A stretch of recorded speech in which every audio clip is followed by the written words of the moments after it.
नमस्कार साथियों, success point school में आप सभी का स्वागत है। हम हमारी सामाजिक विज्ञान की सीरीज चला रहे हैं और सामाजिक विज्ञान के अंदर बेसिक इंट्रोडक्शन अभी चल रहा है, जिसके अंदर हम समझ रहे हैं कि ये विज्ञान जो शब्द है वो क्या है, समाज किसे कहते हैं और साथ में सामाजिक विज्ञान की एक परिभाषा। उस परिभाषा से पहले इन शब्दों को हमने समझा है और उसके बाद में हम आए थे परिभाषा के ऊपर कि आखिर सामाजिक विज्ञान का मतलब क्या होता है, इस विषय को क्यों पढ़ा जाता है और साथ साथ में इसमें क्या क्या चीजें आती है। तो हम अभी तक क्या पढ़ चुके हैं, एक बार मैं ब्रीफ इंट्रोडक्शन दे देता हूं आपको कि सबसे पहले सामाजिक विज्ञान के अंदर हमने जो चीजें पढ़ी थी वो कुछ इस तरीके से थी कि सबसे पहले सामाजिक और विज्ञान, यानी कि इंग्लिश में अगर मैं कहूं तो आपको सोशल साइंसेस के अंदर हमने जो चीजें पढ़ी है अभी तक वो कुछ इस तरीके से है। सबसे पहले हमने देखा था विज्ञान या फिर साइंस इसे क्यों कहते हैं और साइंस का असली मतलब क्या होता है।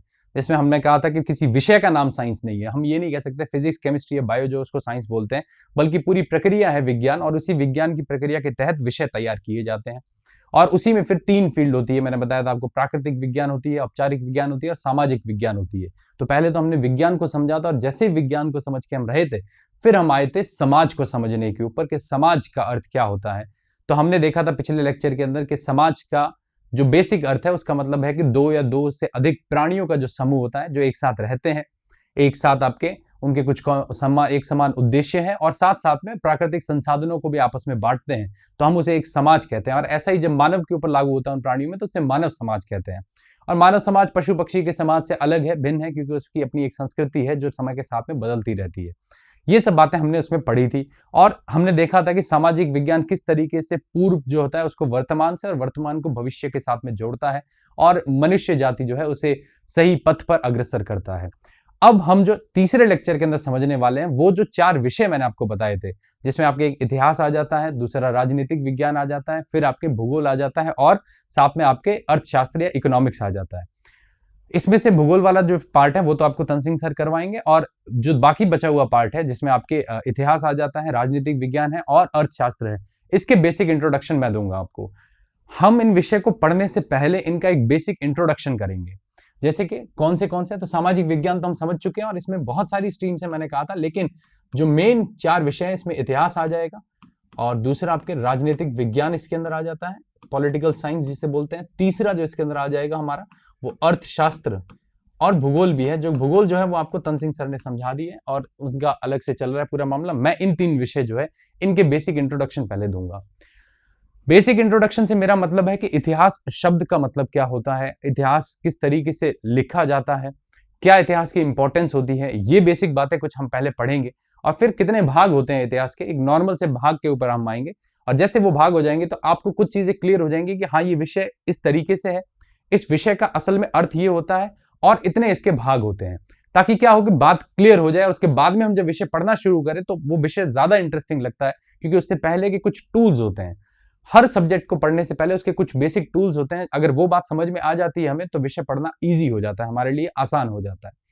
दूसरा जो है वो राजनीतिक विज्ञान या पॉलिटिकल साइंस का है। पॉलिटिकल साइंस, ये वर्ड पॉलिटिकल का मतलब क्या होता है, इसमें भी साइंस लगी हुई है, वो सेम बात है जो विज्ञान जो मैंने समझा रखी है पहले।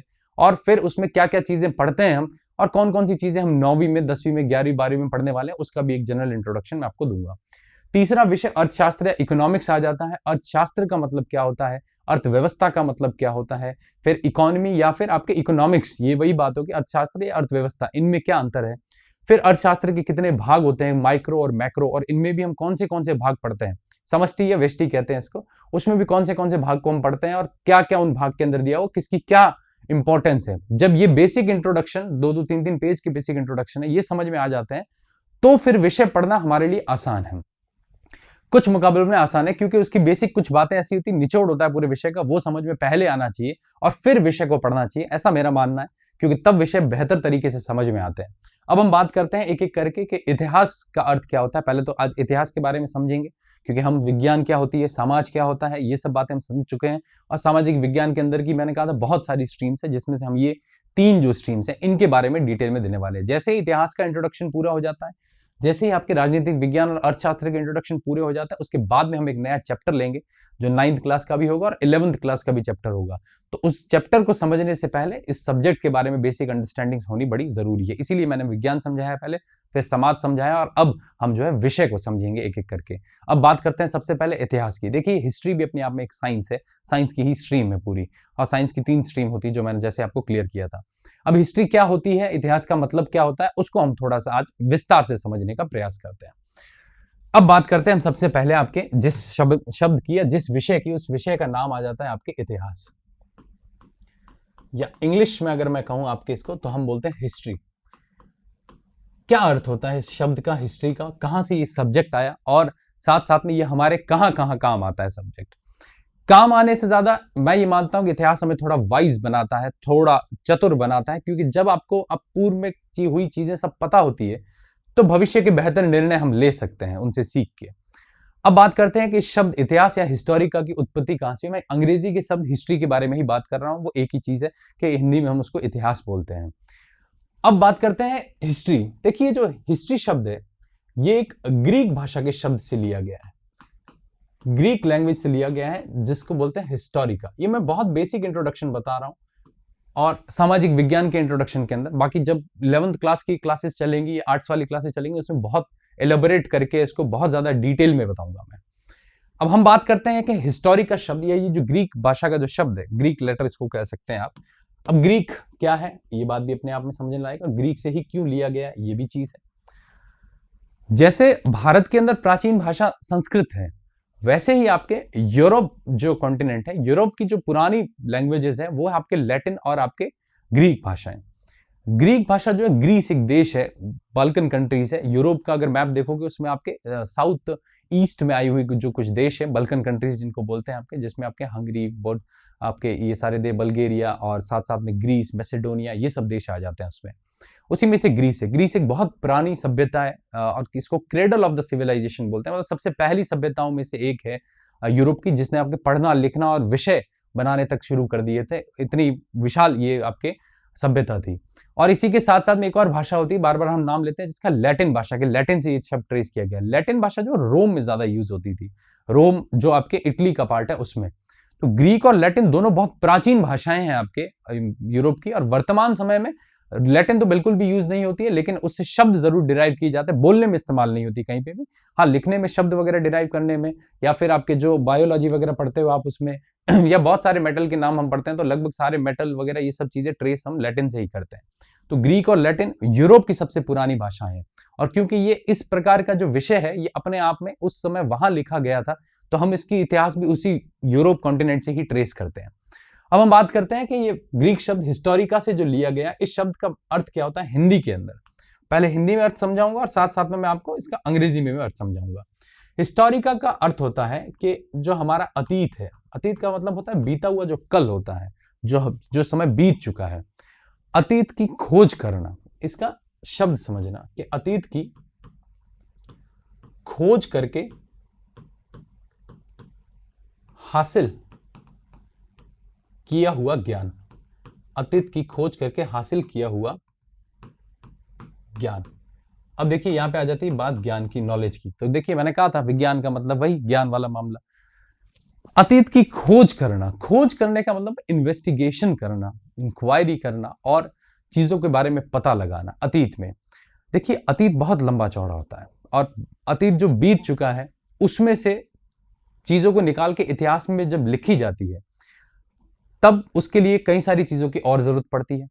अब यहां बेसिक पहले तो इस बात को समझ लें कि अतीत की खोज करके हासिल किया हुआ ज्ञान। अब यहां पे कुछ पॉइंट ये आ जाते हैं कि अतीत की खोज करना, जो बीता हुआ समय है उसकी खोज करना, उसमें से निकालना कि क्या चीजें बीती थी, हमारा जो वर्तमान है अभी ये कहां से आया है, हम पहले किस तरीके से रहते थे, फिर धीरे धीरे किस तरीके से विकास का पूरा क्रम चला, और चलते चलते हमने सभ्यताएं बनाई, साम्राज्य बनाया, साम्राज्य से आज हम लोकतंत्र, गणतंत्र, इन सब चीजों के ऊपर भी आ गए हैं। तो आखिर ये सब चीजें हुई कैसे, मानव सभ्यता ने इतनी प्रगति किस प्रकार की थी, ये सब इतिहास में देखने को हमें मिलता है। बहुत सी घटनाएं इतिहास में घटित हुई है, जिसके कारण समय समय पे कई सारे देश जो है उनके इतिहास में, उनके समाज में, उनके आर्थिक जीवन में, उनके राजनीतिक जीवन में, उनके आपके धार्मिक जीवन में बहुत सारे परिवर्तन आए। तो ऐसी चीजें हम इतिहास में पढ़ते हैं। तो एक सिंपल सा अर्थ ये हो गया कि अतीत की खोज करके हासिल किया हुआ ज्ञान, एक ऐसा ज्ञान जो अतीत की खोज की जाती है, जिसमें इन्वेस्टिगेशन होता है हमारे पास्ट का। और याद रखना, बिना इन्वेस्टिगेशन किए हुए, बिना सोर्सेज के पास्ट की बातें पास्ट में ही रहेंगी, उसको हिस्ट्री में इंक्लूड नहीं किया जाएगा। यानी कि अगर आपके पास में इन्वेस्टिगेशन करने की चीजें नहीं है, स्रोत नहीं, अभी मैं समझाता हूं कि स्रोत क्या होते हैं आपके, वो चीजें नहीं है, तो फिर वो सिर्फ एक आपका पास्ट है, वो हिस्ट्री नहीं है आपकी। हिस्ट्री में वो तब भी आएगा जब आपके पास में पक्के प्रूफ होंगे कि हाँ ऐसी चीजें हुई थी। तो एक चीज होगी। और इंग्लिश में अगर थोड़ा सा मैं इसको कहूं तो knowledge gain by investigation of the past, knowledge gain by investigation of the past. अब ये देखिए, एक शब्द आता है पास्ट और एक शब्द आता है हिस्ट्री। यही बात, पास्ट या फिर मैं कह सकता हूं यहां पे अतीत और इधर हिस्ट्री। कई बार क्या होता है कि हम इनको सब एक साथ जोड़ देते हैं। हम कहते हैं जितना बीता हुआ कल है सारा इतिहास ही है। हम कहते हैं कि जितना भी हमारा पास्ट है वो सारी हमारी हिस्ट्री है, बट ऐसा नहीं है। पास्ट में से भी कुछ चीजें जिनके हमारे पास में प्रूफ है, जिनके हमारे पास में सोर्स है और जिनके ऊपर हमने इन्वेस्टिगेशन अच्छे से की है, तब हम उसको हिस्ट्री के अंदर इंक्लूड करेंगे। कोई भी फिजूल की बात कि हम कहते हैं कि इस तरीके से कोई राजा हुआ करता था लेकिन हमारे पास में कोई स्रोत नहीं है, कोई पक्का सबूत नहीं है, तो फिर उसको इतिहास के अंदर इंक्लूड नहीं किया जाएगा। हिस्ट्री के अंदर तब भी इंक्लूड किया जाएगा जब आपके उसको लेके हमारे पास में पक्के स्रोत होंगे या पक्के सोर्स होंगे। तो एक सिंपल सा मतलब तो ये हो गया कि ग्रीक शब्द हिस्टोरिका से आया ये, और जिसका मतलब होता है आपके अतीत की खोज करके हासिल किया हुआ ज्ञान या फिर knowledge gained by the investigation of the past. ये तो सिंपल सा मतलब होता है आपके हिस्ट्री का, ये जो शब्द हिस्टोरिका होता है उसका। अब अगर आपको अतीत की खोज करनी है, अगर आपको अतीत का इन्वेस्टिगेशन करना है, तो आपके पास में कुछ स्रोत होने चाहिए, कुछ ऐसे सोर्स होने चाहिए जिससे आप अतीत की खोज कर पाओगे, जिससे आप पता लगा पाओगे कि हमारा समाज किस प्रकार बदला है, मानव सभ्यता किस प्रकार बदली है, समय समय पे मानव सभ्यता ने क्या क्या अचीवमेंट्स हासिल किए हैं, वो सब बातें हम इसके अंदर आती है। एक उदाहरण के तौर पे कि फ्रांस में क्रांति हुई थी या रूस में क्रांति हुई थी, तो इनके भी अपने स्रोत होते हैं कि आखिर क्या स्रोत है जो बताते हैं। उनके अपने डॉक्यूमेंट होते हैं, उनके अपने सिंबल होते हैं, सिंबल का मतलब हो गया उनके अपने चिन्ह होते हैं, अपने प्रलेख होते हैं। ऐसी बहुत सी चीजें होती है जो उस समय की जो सारी घटनाएं होती हैं उनको इंगित करती है, बताती है उनके बारे में कि ऐसी ऐसी घटनाएं हुई थी, उसके ये सबूत है हमारे पास में। तो ऐसे सोर्स या स्रोत हमारे पास में होने चाहिए, तब जाके हम उसको इन्वेस्टिगेट कर पाएंगे, तब जाके हम जो है उसकी खोज कर पाएंगे। बिना स्रोत के हम कुछ भी खोज नहीं कर सकते हैं किसी भी बारे में। हमारी सिंधु घाटी सभ्यता को ही ले लो, जब वो सभ्यता हमें मिली उसके बाद में बहुत से स्रोत वहां से निकाले गए, तो घर मिले हमें वहां से, उसके अलावा हमें वहां से बहुत सारे खिलौने मिले हैं, कई सारे हमें दफनाए हुए लोग मिले हैं, जैसे स्केलेटन मिले हैं पुराने, तो उनको देख के हमें पता लगता है कि अच्छा इस तरीके की चीजें वहां रही थी, और उसी को देख के फिर हम उस इतिहास को बनाने की कोशिश करते हैं कि ऐसा ऐसी चीजें वहां पर रही होंगी, क्योंकि हमारे पास में उसके स्रोत भी है। तो हिस्टोरिका का अर्थ हो गया आपके कि अतीत की खोज करके हासिल किया हुआ ज्ञान, या फिर knowledge gain by the investigation of the past. ये मतलब होता है आपके किसका, हिस्ट्री शब्द का। हिस्ट्री शब्द का मतलब अभी ये है, हालांकि अभी हिस्ट्री में बहुत सी चीजें हैं, आगे हम पढ़ेंगे इसके अंदर। और हिस्ट्री की बात करें कि हर सब्जेक्ट जो होता है उसका अपना एक जनक होता है, उसका अपना एक पिता होता है, या अंग्रेजी में कहे तो उसका एक फादर होता है। वो पहला व्यक्ति होता है जिसने अपने आप में ऐसे विषय की परिकल्पना की और ऐसे विषय को लिखना शुरू किया था। तो अगर हम बहुत संक्षिप्त में बताऊं कि भाई इतिहास का पिता किसे कहा जाता है, ये मैं पूरे विश्व इतिहास की बात कर रहा हूं, जितना भी वर्ल्ड में हिस्ट्री है उसकी शुरुआत लगभग कहां से होती है, तो वो भी ग्रीस से ही होती है। और उसका जो पिता माना जाता है वो एक व्यक्ति को माना जाता है जिसका नाम है आपके हेरोडोटस। हेरोडोटस भी बोलते हैं, हेरोडोटस भी बोलते हैं। हेरोडोटस ग्रीस के ही थे। ये जो ग्रीस है, ये जो हिस्टोरिका मैंने नाम लिखा है यहाँ पे, इनकी बुक का नाम था दरअसल। और लगभग ये बात जो हेरोडोटस की करीब करीब 5 BC या फिर ईसा पूर्व के आसपास की बात है। ये BC AD ईसा पूर्व क्या होता है ये भी हम इसके आगे समझेंगे, ताकि जब ये बात भी क्लियर होगी तो आप 9th में चाहे इतिहास पढ़ो, चाहे 10th में पढ़ो, चाहे 11th या 12th, कहीं पे भी आपको टाइमलाइन की अंडरस्टैंडिंग अच्छी हो जाएगी कि AD BC BCE या CE जिनको बोलते हैं, इनमें सब में डिफरेंस क्या होता है। तो हेरोडोटस जो है इनको माना जाता है कि ये इतिहास के जो आपके थे वो जनक थे। यहाँ पे हम ऑफलाइन क्लास के अंदर इन सारी बातों को एक एक करके कॉपी के अंदर लिखेंगे। जब हमारी ऑफलाइन क्लासेस चलेंगे तब हम सारी चीजों को एक एक करके पूरा कॉपी के अंदर लिखेंगे, ताकि हर विषय का एक बेसिक मामला आपको पता होना चाहिए। तो यहाँ पे हेरोडोटस को इसका जनक माना जाता है, और 5 BC के आसपास इन्होंने किताब लिखी थी हिस्टोरिका, और उसमें उन्होंने एथेंस, ग्रीस एथेंस जो है उसके आसपास का जितना भी घटनाओं का वर्णन था वो सारा किया था। और इससे फिर धीरे धीरे आगे ट्रेंड चलने लग गया कि अपने आसपास की घटनाओं का पूरा वर्णन करना, मुख्य जो घटनाएं हुई है जिससे आपको लगता है कि राजनीतिक जीवन में कोई बदलाव आए हैं, धार्मिक जीवन में कोई बदलाव आए हैं, या फिर आर्थिक जीवन में कोई बदलाव आए हैं किसी एक घटना के कारण, तो उसको इतिहास के अंदर लिखा जाता था फिर। और यही पुराने स्रोत है जिससे हम आजकल इतिहास को ट्रेस करते हैं। तो एक चीज क्लियर हो गई कि इस शब्द हिस्ट्री का अर्थ क्या होता है और हिस्ट्री का जनक किसे कहा जाता है। ये बातें समझना बेहद जरूरी है। जब तक ये समझ नहीं आती है तब तक हिस्ट्री पढ़ने का भी कोई मतलब नहीं, चाहे आप 9th क्लास में पढ़ रहे हो, चाहे 10th में पढ़ रहे हो, या 11th या 12th के अंदर पढ़ रहे हो। तो एक बेसिक अंडरस्टैंडिंग ये हो गई। अब हम बात करते हैं कि अगर मुझे इतिहास की अतीत की खोज करनी है या मुझे इन्वेस्टिगेशन करना है तो मैं किन चीजों के ऊपर निर्भर रहूं इतिहास के अंदर। आखिर वो कौन सी चीजें हैं जिससे मैं अतीत बीता हुआ बहुत कुछ है, लेकिन उसमें से महत्वपूर्ण घटनाएं जो है जिसके कारण हर देश का इतिहास बदला है, हर देश की घटनाएं में आर्थिक, राजनीतिक या सामाजिक जीवन बदले, उन घटनाओं को किस तरीके से निकाला जाऊंगा। तो फिर मुझे इन सब की खोज करने के लिए जिन चीजों पर निर्भर रहना पड़ेगा उसे हम इतिहास में बोलते हैं स्रोत, या अंग्रेजी में हम उसको बोलते हैं आपके सोर्सेज। ये सोर्सेज आपकी किताब में हर जगह दिए हुए हैं। चाहे 9th की आप किताब देखोगे तो उसमें फ्रेंच रेवोल्यूशन देख लो, रशियन रेवोल्यूशन देख लो, उसके अंदर भी स्रोत दिए हुए हैं कि उनके चिन्ह कौन से इस्तेमाल करते थे, डॉक्यूमेंट उन्होंने कौन से लिखे थे, उस समय की किताबें कौन सी लिखी गई थी, ये उसमें भी दी हुई है, ये 10वीं में भी दी हुई है और 11वीं 12वीं में भी दी हुई। बात यह है कि हमें स्कूल में इस तरीके से बताया नहीं जाता कि भाई हाँ इस तरीके के स्रोत भी होते हैं इतिहास के और इस तरीके से इतिहास को लिखा जाता है। तो यहां पे हम बात करते हैं कि अगर मुझे इन्वेस्टिगेशन करनी है, अतीत की खोज करनी है, तो मुझे निर्भर रहना होगा कुछ सोर्सेस पे, कुछ स्रोत के ऊपर। और वो स्रोत जो है मुझे अतीत में बीती हुई घटनाओं के बारे में जब पुख्ता जानकारी देंगे, जब मेरे पास में उसका पूरा प्रूफ अच्छे से होगा, तो फिर मैं उसको हिस्ट्री के अंदर इंक्लूड करूंगा, नहीं तो मैं उसको इतिहास में कहीं पे भी नहीं लिख सकता। उड़ी हुई अफवाहें, बातें इतिहास के अंदर कहीं पे भी नहीं लिखी जाती है। अब बात करते हैं हम कि आखिर कौन से स्रोत हैं जिसके ऊपर हमें निर्भर रहना पड़ता है, जिनकी खोज करनी पड़ती है, तब जाके हमें हमारे अतीत में बीते हुए ज्ञान के बारे में पता चलता है और हिस्ट्री वहां से शुरू होती है। तो अब एक बेसिक इंट्रोडक्शन हमारा हो गया, जिसे मैं नॉर्मली आपको बता देता हूं कि हिस्ट्री शब्द ग्रीक शब्द हिस्टोरिका से निकल के आया है, जिसका अर्थ होता है कि अतीत की खोज करके हासिल किया हुआ ज्ञान, या फिर knowledge gain by the investigation of the past. इतिहास का पिता किसे कहते हैं? तो हेरोडोटस को कहते हैं। अपने आप में इन्होंने पहली किताब जो लिखी थी उसका नाम यही था, हिस्टोरिका भी बोलते हैं इसको, हिस्टोरीज भी बोलते हैं। और इसी से ही आपके धीरे धीरे चलन शुरू हो गया ग्रीस से, और ग्रीस से फिर ये चलन धीरे धीरे सेंट्रल एशिया, मध्य एशिया और इन जगहों से, और भारत में भी इतिहास लिखने की पहले से ही परंपरा है, लेकिन भारत में धार्मिक चीजों के बारे में ज्यादा लिखा गया था बजाय आसपास की घटनाओं के बारे में लिखने से। और फिर इसकी बात हमने की थी कि अगर खोज करनी है तो आपको कुछ स्रोतों के ऊपर निर्भर रहना पड़ेगा। बिना स्रोत के आप किसी भी चीज की खोज इतिहास में नहीं कर सकते हो। हर घटना, जितनी भी घटना इतिहास में हुई है, चाहे हम किसी के बारे में पढ़ रहे हैं, उसके पीछे कुछ ना कुछ स्रोत होंगे, क्योंकि प्राथमिक जो स्रोत होंगे वही हमें जानकारी देंगे कि ऐसा कुछ इतिहास में बीता हुआ था। वो स्रोत कुछ भी हो सकता है। 3 प्रकार के वैसे स्रोत होते हैं इतिहास के अंदर, हम इसको एक एक करके देख लेते हैं, उसकी एक बेसिक अंडरस्टैंडिंग देख लेते हैं। मैं इन्हीं स्रोतों को आपको 9th की किताब के अंदर बताऊंगा कि कहाँ पे ये स्रोत दिए हुए हैं आपके हर हिस्ट्री के अंदर भी। हिस्ट्री के हमारे जो भी रशियन रिवॉल्यूशन, रूस की क्रांति, या फिर जर्मनी का हिटलर वाला मामला, या फिर आपके फ्रांस की क्रांति वगैरह दी हुई है, उसके बारे में समझेंगे। और अब बात करते हैं हम कि स्रोत कितने प्रकार के होते हैं, सोर्स कितने प्रकार के होते हैं। मैं आ जाता हूं सोर्स के ऊपर कि आखिर वो कौन से सोर्सेज हैं, या फिर आखिर कौन से वो स्रोत हैं जिसके ऊपर निर्भर होकर हम इतिहास लिख सकते हैं, या इतिहास की खोज कर सकते हैं, या अतीत की खोज कर सकते हैं, और उसमें से जो इतिहास है हमारा उसको निकाल के और लिख सकते हैं।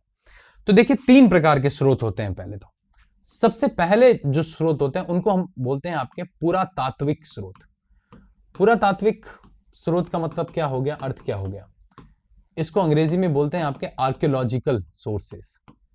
आर्कियोलॉजिकल सोर्सेस क्या मतलब होता है आर्कियोलॉजिकल सोर्सेस? आप जब भी किसी भी पुरानी घटना या फिर इतिहास में लिखी हुई चीजों को खोज करने जाओगे, 3 प्रकार के सोर्स आपको देखने पड़ेंगे। अगर इन तीनों में से कोई स्रोत नहीं मिलता तो वो बात अफवाह है, सिर्फ बीता हुआ अतीत है, वो इतिहास में कहीं पे भी नहीं लिखा जाएगा। अब बात करते हैं पुरातात्विक। देखिए ये नाम जो दिया हुआ पुरातात्विक, आर्कियो और लॉजिकल। आर्कियो का मतलब होता है भौतिक साक्ष्य, और लॉजिक का मतलब होता है पढ़ना। तो भौतिक साक्ष्यों को पढ़ना, उसे हम कहते हैं पुरातात्विक स्रोत। पुरातात्विक स्रोत से मेरा मतलब है कि भौतिक मटेरियल साक्ष्य जो मिलते हैं, फिजिकल रिमेन्स जो मिलते हैं, अंग्रेजी में कहते हैं फिजिकल रिमेन्स और हिंदी में कहते हैं भौतिक साक्ष्य। भौतिक साक्ष्य का मतलब हो गया आपके कि आप किसी भी जगह पे जा रहे हो और उस जगह के इतिहास को खोजने की कोशिश कर रहे हो, तो वहां पे मिलेंगे आपको कुछ ऐसी चीजें जिन्हें आप छू सकते हो, देख सकते हो, और उसी से फिर आप धीरे धीरे इतिहास को ट्रेस करने की कोशिश करोगे, इतिहास को निकालने की कोशिश करोगे। इसे हम कहते हैं आपके भौतिक साक्ष्य या फिर आर्कियोलॉजिकल सोर्सेज।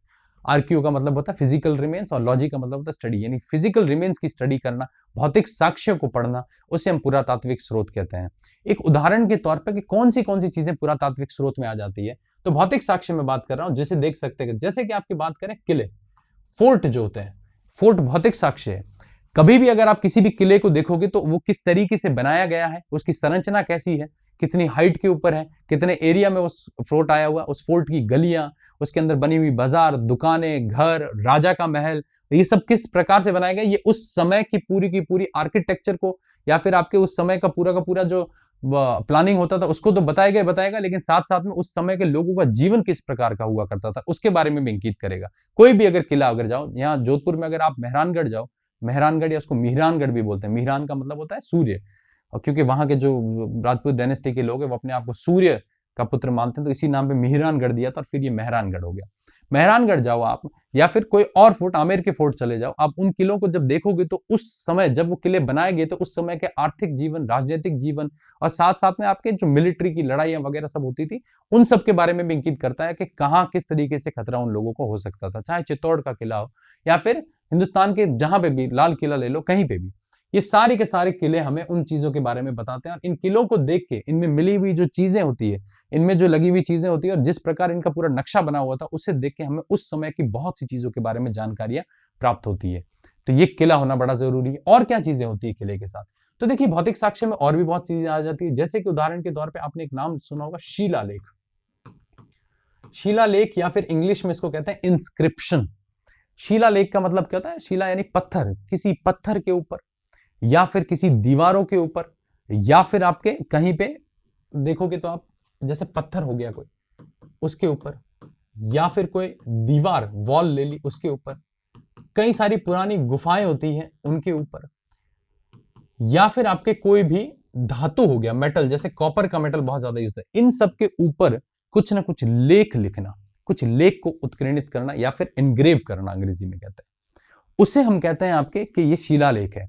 जैसे हम मंदिर में जाते हैं या हम घरों के बाहर देखते हैं तो कई बार पत्थर लगे होते हैं और घरों के ऊपर उसका नाम लिखा होता है व्यक्ति का जिसका वो घर होता है, इसे हम शिलालेख बोलते हैं आपके, या अंग्रेजी में इंस्क्रिप्शन कहते हैं। और ये जो शिलालेख होते हैं आपके, अक्सर राजाओं ने अपने जितनी भी घटनाएं हुई उसमें से कोई बहुत बड़ी चीज है तो फिर उसको वो बहुत बड़े पत्थरों पर लिखवाते थे, और पुराने पत्थरों के ऊपर लिखे हुए ये साक्ष्य भी हमें मिलते हैं यहाँ पे। कई मंदिरों के अंदर ये साक्ष्य मिलते हैं, किलों के अंदर लिखे हुए भी इस तरीके के पत्थर मिलते हैं, कई सारी बड़ी गुफाएं होती है, जैसे अजंता एलोरा की गुफाएं, उन पे लिखे हुए बहुत सारी चीजें हमें मिलती है, पुरानी लिपियां, कभी प्राकृत भाषा में, कभी संस्कृत भाषा के अंदर, कभी पाली भाषा के अंदर, इन सबको लिखा जाता था। और लिखने के बाद में अब, क्योंकि शिलालेख जो होते हैं वो थोड़े हार्ड सरफेस होते हैं और बहुत लंबे समय तक चलते हैं, पत्थर के ऊपर लिखा हुआ या धातु, कॉपर की प्लेटें, या जिसको हिंदी में कहते हैं ताम्रपत्र। पहले जब आपस में जमीन एक जगह से दूसरी जगह बेची जाती थी या दी जाती थी तो ताम्रपत्र का इस्तेमाल बहुत किया जाता था। पहले पेपर डॉक्यूमेंट्स वगैरह इस तरीके का मामला बहुत कम था, मैं आज से हजारों साल पहले की बात कर रहा हूँ।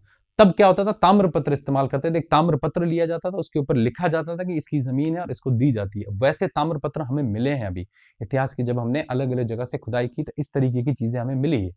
तो कॉपर की प्लेटें इस्तेमाल करना, पत्थरों के ऊपर लिखना, या फिर बड़ी टाइल या मार्बल बना के उसके ऊपर लिखना, इन सबको हम बोलते हैं शिलालेख, और इन्हीं शिलालेखों से जानकारियां मिलती है। एक उदाहरण के तौर पे मैं बात करूं तो कुंभलगढ़ आपने नाम सुना होगा, कुंभलगढ़ के अंदर 1470 का एक शिलालेख लिखा हुआ, उस शिलालेख के अंदर बप्पा रावल से लेके सारी पीढ़ियां लिखी हुई है। तो पता चलता है कि अच्छा ये उस समय का है और इतने यहां से यहां तक का जो मेवाड़ का इतिहास है वो इस तरीके का है। प्लस वो जो शिलालेख है उस समय के मेवाड़ के आपके राजनीतिक जीवन, सामाजिक जीवन, आर्थिक जीवन, उसके बारे में भी बताता है, उस पत्थर पे सारी चीजें लिखी हुई है। तो ऐसे बहुत से पत्थर हमें पुराने मिलते हैं जिससे हमें पता चलता है। इस तरीके से हर जो डायनेस्टी होगी या फिर हर राजा जो हो गया उसके बारे में इतिहास को हम लिखते हैं, देखा जाता है। तो शिलालेख भी आ जाते हैं, किले भी इसके अंदर आ जाता है। ये सारे भौतिक साक्ष्य हैं जिनको देख के और उनके ऊपर लिखी हुई कुछ चीजें उसको भी देख सकते हैं, जिनको देख के हम पता लगा सकते हैं शायद ऐसा कुछ रहा होगा। फिर इसके अंदर और भी बहुत सारी चीजें आ जाती है, जैसे कि मृदभांड। मृदभांड का मतलब क्या होता है, मिट्टी के बर्तन। ये भी एक भौतिक साक्ष्य है। मिट्टी के बर्तन किस तरीके से किस समय काल में बनाए गए थे, ये भी उस समय के आर्थिक जीवन को शो करता है, उस समय के आपके जो राजनीतिक जीवन या फिर आपके जो सांस्कृतिक जीवन होता है उसको शो करता है। ये मिट्टी के बर्तन वगैरह मृदभांड किस रंग के बनाए हुए होते थे। जैसे सिंधु घाटी सभ्यता को हमने खोजा, उसमें से भी मृदभांड निकले हैं, बहुत सारे मिट्टी के बर्तन निकले। पता चलता है कौन सा मिट्टी का बर्तन कैसा बनाया हुआ था, उस मिट्टी के बर्तन का उस समय क्या इस्तेमाल किया जाता था, ये भी चीजें बड़ी जरूरी है। फिर आपके मृदभांड के साथ साथ में और देखें तो हम सिक्के, आपने सुना होगा कॉइन्स, अलग अलग समय पे अलग अलग राजाओं ने बहुत सारे सिक्के चलाए थे और इन सिक्कों का अपना एक महत्व है। सिक्के जो है बहुत सी चीजें बताते हैं। एक तो सिक्के का वजन किस प्रकार का है, किस धातु का बना हुआ, तो बताता है कि वहां का आर्थिक जीवन किस प्रकार का था। अगर अच्छे आपके धातु का बना हुआ है जैसे सोने के सिक्के या फिर चांदी के सिक्के तो मतलब आर्थिक जीवन बड़ा अच्छा था। और छोटे धातु जैसे कॉपर का किसी का बना हुआ तो लगता है आर्थिक जीवन में इतना ज्यादा समृद्ध नहीं था। फिर सिक्के आपके धर्म के बारे में भी बताते हैं कि राजा की फोटो, उसके साथ में किसी भगवान की फोटो होती है, उसके बारे में भी बताते हैं। सिक्कों पे लिखे हुए लेख जो होते हैं उस समय के जीवन के बारे में बताते हैं। तो ऐसी बहुत सी जानकारियां सिक्के भी हमें देते हैं। तो ये पुरातात्विक स्रोत है, भौतिक साक्ष्य है। और सिंधु घाटी सभ्यता की जो हम पढ़ते रहते हैं बार बार, उसमें हमें ज्यादातर पुरातात्विक स्रोत ही मिले हैं।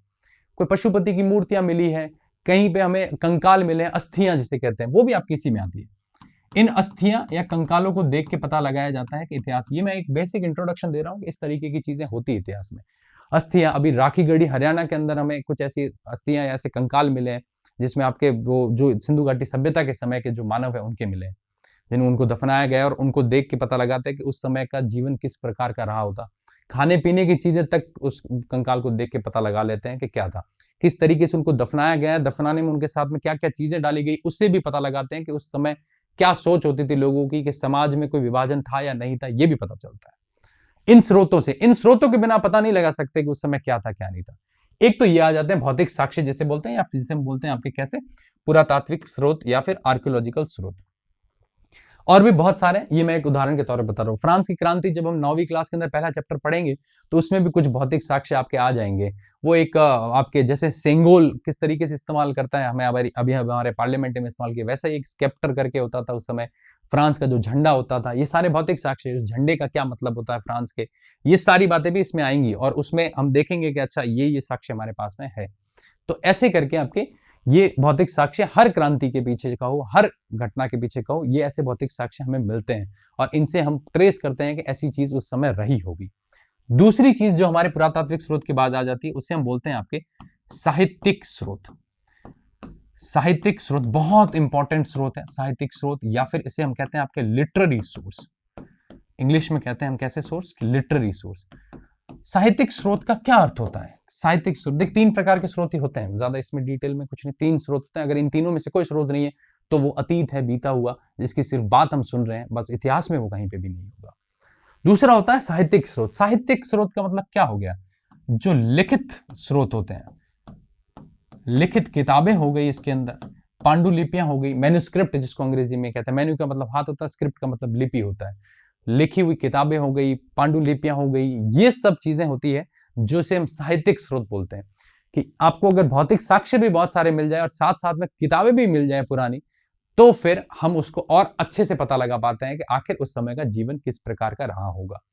हम पढ़ते इसलिए उस समय के जीवन का हम पैटर्न देखते हैं कि किस तरीके से मानव ने विकास का क्रम हासिल किया है और आगे क्या पैटर्न होने वाला है, क्योंकि जो पुराने से अभी तक पैटर्न चला आ रहा है उसी क्रम में हम आगे बढ़ने वाले हैं और कैसे चेंजेस आने वाले, इसीलिए हमें इतिहास थोड़ा पढ़ना जरूरी हो जाता है। लिखित स्रोत, जैसे कि एक एग्जांपल की मैं बात करूं लिखित स्रोत के अंदर, तो बहुत सारे आ जाते हैं वैसे, जैसे आपके वेद जो हम बार बार बात करते हैं, विद धातु से आया, विद शब्द से आया, इसका अर्थ ज्ञान होता है। फिर आपके ऋग्वेद, यजुर्वेद, सामवेद, अथर्ववेद, ये वेद वगैरह सब लिखी हुई चीजें हैं और लिखित स्रोत हैं, हमें हमारे इतिहास के बारे में बताते हैं। जब हम वेदों को पढ़ते हैं तो पता चलता है कि समाज उस समय किस तरीके का था, किस तरीके से बटा हुआ था और साथ में उनमें उस समय क्या क्या रीति रिवाज वगैरह चलते थे, किन भगवानों को वो मानते थे, क्या उसका आज भी कोई रेलेवेंस है या नहीं है, ये सब बातें हमें इनसे पता चलती है। वेद हो गए, ऐसे ही हमारे पुराण हो गई, पौराणिक धर्म वगैरह हो गए, ऐसी चीजें, ये सब लिखित स्रोत है। फिर बहुत सी किताबें होती हैं जो राजाओं के दरबार में कवि लिखते थे, और उन कवियों को देखते हुए, और वो किताबें जब अब हमें मिलती है तो हम ट्रेस करते हैं कि उस समय राजा क्या सोचता था, या फिर उस समय का इतिहास किस प्रकार का हुआ करता था। ज्यादातर जो बातें हैं वो अपर तबका जो होता है उसकी बातें लिखी जाती थी, क्योंकि जो आम जनता होती थी, कोई बेचारा लेबर होता था, या फिर कोई बेचारा अगर मान लीजिए कि आपके खेती या किसानी का काम करता, तो लगभग उनकी डिटेल में जानकारी उनके बारे में नहीं पता चलती स्रोतों में। कुछ कुछ स्रोत देते हैं, कुछ कुछ नहीं देते हैं, बट ज्यादातर जो अपर ऊपर का जो तबका है उसके बारे में जानकारियां ज्यादा मिलती है। तो ऐसे वेद हो गए, पुराण हो गए, ऐसे बहुत सी बातें हैं। और साथ साथ जैसे आपके वो अर्थशास्त्र चाणक्य की किताब, तो वो भी उस समय की बहुत सारी चीजों के बारे में बताती है, इंगित करती है कि किस तरीके का उस समय का जीवन हुआ करता था। तो ऐसी किताबें हो गई। फिर ऐसे अगर आप थोड़ा सा आगे आ जाते हो, मध्यकाल के हिस्ट्री इतिहास की बात करते हो, इतिहास के भी 3 भाग है, मैं अभी आगे समझाऊंगा। तो ऐसी बहुत सी किताबें हैं जो लिखी गई है, जैसे अकबर के समय किताब लिखी गई, उस किताब का नाम एन अकबरी जिसे कहते हैं आपके, तो एन अकबरी होगी, या फिर उसको अकबरनामा, अकबरनामा का ही भाग है वैसे वो। अकबरनामा जो है अकबर के आपके पोएट थे या कवि थे, जो अबुल फजल नाम था, उन्होंने लिखी थी। और अकबरनामा के भी 3 भाग है। फिर उसमें अकबर के समय के जितना भी इतिहास है, अकबर के बारे में, उसके साम्राज्य के बारे में, कहाँ क्या तक चीजें हुई थी, कितने उनके लड़ाइयाँ वगैरह युद्ध हुई थी, वो सारे मिलते हैं। अगर आप ऑनलाइन भी सर्च करोगे तो आपको अकबरनामा के 3 वॉल्यूम मिल जाएंगे आपको, अभी भी इंग्लिश में ट्रांसलेट किए हुए। तो पता चलता है कि उस समय ऐसी चीजें हुआ करती थी। ऐसी बहुत सी किताबें हैं। मध्यकाल के इतिहास में और जाओगे तो खजाइन उल फुतू, मिफ्ता उल फुतू, ऐसी बहुत किताबें। ये मैं बेसिक बात बता रहा हूँ कि ऐसी ऐसी किताबें देख के और फिर हम हमारे इतिहास को ट्रेस करते हैं, पता लगाते हैं कि अच्छा ऐसा हमारा इतिहास उस समय रहा था, कि उस समय के कवि ऐसा लिखते हैं। ऐसे राजस्थान के इतिहास की बात कर लो तो भी बहुत सारी चीजें मिल जाती, ख्यात मिलती। ख्यात का मतलब किताबें कुछ ऐसी जिसमें इतिहास लिखे हुए होते हैं, जैसे नैन्सी की ख्यात वगैरह, जिसमें जोधपुर के इतिहास के बारे में काफी चीजें दी हुई है। तो जब उनको पढ़ते हैं तब पता चलता है। और इसी को मैं अगर आपके फ्रांस की क्रांति के साथ में लिखूं, तो declaration of rights of man जो डॉक्यूमेंट था, वो आपका साहित्यिक स्रोत है। अब देखना उसमें किताब हम जो पढ़ेंगे उस पार्ट को, तब उसमें आएगा उस समय लिखा हुआ declaration of rights of man. Rights यानी कि अधिकार, किसके? मैन, आदमी के अधिकारों की बात की गई थी। और फ्रांस की क्रांति में वो डॉक्यूमेंट है, अभी भी हमें उस समय के डॉक्यूमेंट वो मिलते हैं, तो जिससे पता चलता है कि फ्रांस में इतनी क्रांति होने के बाद भी जब अधिकारों की बात आई तो सिर्फ पुरुषों को अधिकार दिए गए थे, महिलाओं को अधिकार नहीं दिए गए थे फ्रांस की क्रांति होने के बाद भी। वो भी एक हमारा साहित्यिक स्रोत है। तो ऐसे बहुत सारे साहित्यिक स्रोत हैं जो हमारे साथ में होते हैं। फिर धर्म के भी कई सारे स्रोत हैं। बौद्ध धर्म के बहुत सारे स्रोत हमारे पास में है। जैन धर्म जो है उसके बहुत सारे स्रोत हमारे पास में। इस्लाम, जिसमें कुरान वगैरह, हदीत, क्योंकि ये इसके भी स्रोत हमारे पास में, जिसको पढ़कर पता लगाता है कि अच्छा ऐसी चीजें उस समय बीती थी। एक स्रोत ये आ जाते हैं और एक स्रोत ये आ जाते हैं, तो इनसे काफी चीजें क्लियर हो जाती है। 2 प्रकार की ये चीजें हो जाती है। तो एक तो साहित्यिक स्रोत होते हैं और दूसरे आपके होते हैं पुरातात्विक या फिर आर्कियोलॉजिकल सोर्स। ये 2 सबसे बड़े इंपॉर्टेंट स्रोत हैं। अगर इन दोनों में से कोई स्रोत आपके पास में नहीं है, या ये दोनों सोर्स नहीं है, तो वो सिर्फ बीता हुआ अतीत है, उसको इतिहास में कहीं पे भी नहीं लिखा जाएगा। इतिहास में लिखने के लिए जरूरी है कि आपके पास में साक्ष्य हो, या तो ये साक्ष्य हो या इस प्रकार का साक्ष्य हो। एक और स्रोत आता है, वैसे वो साहित्यिक स्रोत का ही भाग है, बट कई बार उसको थोड़ा सा अलग लिख लेते हैं। उसमें बात लिख लेते हैं कि विदेशी यात्री। विदेशी यात्री का मतलब हो गया आपके फॉरेन ट्रेवलर्स, विदेश से आए हुए यात्री जिन्होंने अपने अपने वृतांत, जिसे अकाउंट्स कहते हैं, वृतांत लिखे, अकाउंट लिखे, अपने देश के बारे में लिखे, या बाहर से आए तो भारत के बारे में लिखा, या भारत के कुछ लोग बाहर गए तो उन्होंने बाहर की चीजों के बारे में लिखा, उन्हें कहते हैं विदेशी यात्री। ऐसे बहुत से विदेशी यात्री समय समय पे भारत में आए थे, जैसे कि चंद्रगुप्त मौर्य, आपने नाम सुना होगा। उस समय मेगास्थनीज करके एक ग्रीस का ही था, वो भारत में आया था, उसने किताब लिखी थी इंडिका। और इंडिका के तो अब स्रोत नहीं मिलते हैं, लेकिन इंडिका को पढ़ के बहुत सारे लोगों ने आगे जो इंडिका का जिक्र किया था, तो उसे पता चलता है कि ऐसी कोई किताब थी। अब तो इंडिका के कोई सोर्स नहीं है हमारे पास में। तो ऐसे मेगास्थनीज आया था। फिर एक चाइना का ट्रेवलर हुएन शांग करके था, वो आया था। फा हाइन करके था, वो आया था। फिर इसके बाद में एक आपके 10वीं और 11वीं शताब्दी के आसपास जो लोग ट्रेवलर आए थे, जैसे कि आपके अब्दुल रजाक समरकंदी था, एक इब्न बतूता था, एक फ्रैंकोइस बर्नियर था। ऐसे बहुत से लोग भारत में समय समय पे आए, कुछ साल रुके और भारत की चीजों के बारे में अपनी किताब में लिखा उन्होंने। और जब वो किताबें हमें मिलती है तो हमें और स्रोत पता चलते हैं कि अच्छा इतिहास में हमें ये सारी चीजें हैं, और इसी से ही इतिहास की खोज की जा सकती है। इन स्रोतों के बिना आप इतिहास में कुछ भी नहीं खोज सकते हो। चाहे आप 9वीं की किताब पढ़ रहे हो, चाहे आप 10वीं की किताब पढ़ रहे हो, या 10वीं की किताब के अंदर इतिहास पढ़ रहे हो, लेकिन उसके अंदर ये सारी चीजें बार बार आएंगी और बार बार हमें बताएंगी, वहां पे लिखी हुई होंगी, लेकिन क्योंकि हमारा ध्यान नहीं जाता और हमें बताया भी नहीं जाता, तो हमें पता नहीं चलता कि आखिर इससे ये पूरी आसपास की लिखी हुई बात जो है इसी स्रोत से ली गई है। तो अब लेकिन हम अच्छे से पढ़ेंगे। तो पुरातात्विक स्रोत हो जाते हैं, साहित्यिक स्रोत हो जाते हैं और विदेशी यात्रियों के स्रोत हो जाते हैं। जब ये तीनों स्रोत आपके पास में होते हैं, या फिर ये दो, मैं साहित्यिक स्रोत लिखी हुई चीजें तो मैं इसको इसीलिए साहित्यिक स्रोत में ही मानता हूँ, ये दोनों चीजें जब आपके पास होती है तब आप इतिहास को बहुत अच्छे से लिख सकते हो, आप इतिहास की खोज अच्छे से कर सकते हो और फिर उसका एनालिसिस करके और इतिहास के अंदर उसको लिख सकते हो। अगर ये स्रोत नहीं है तो सिर्फ और सिर्फ बीता हुआ आपके कल है, इसके अलावा इससे ज्यादा वो कुछ भी नहीं है। तो ये बात हो जाती है हमारे यहाँ पे कि आखिर इतिहास का अर्थ क्या होता है, किस तरीके से इतिहास लिखा जाता है और इतिहास को लिखने के लिए कौन से स्रोत हमारे लिए जरूरी होते हैं, कौन से सोर्स हमारे लिए जरूरी होते हैं जिनको देख के हम इतिहास को अच्छे से लिख सकते हैं। तो ये 2-3 बातें यहाँ पे हमारी क्लियर हो जाती है। तो हमने क्या क्या पढ़ा, तो मैं थोड़ा सा आपको बता दूं। अब हमने इतिहास का एक नॉर्मल इंट्रोडक्शन यहाँ पे कर लिया और कल जो है मैं आपको इसी इतिहास के अंदर अगला भाग कि टाइमलाइन, जैसे मैंने अभी नाम लिया था कि एडी, बीसी, बीसी, ईसा पूर्व, ईसवी, ये सब कहां से आया, इनका क्या अपना अपना अर्थ होता है, तो उस टाइमलाइन को समझेंगे। क्योंकि जब भी वापस आप इतिहास की किताब पढ़ोगे, चाहे 9वीं की पढ़ो चाहे 10वीं की पढ़ो, तो उसमें बार बार एडी, बीसी जगह जगह नाम आएंगे, तो आपको पता नहीं चलेगा कि ये ईसा पूर्व है, ईसवी, इनमें भी कुछ फर्क तो होता ही होगा।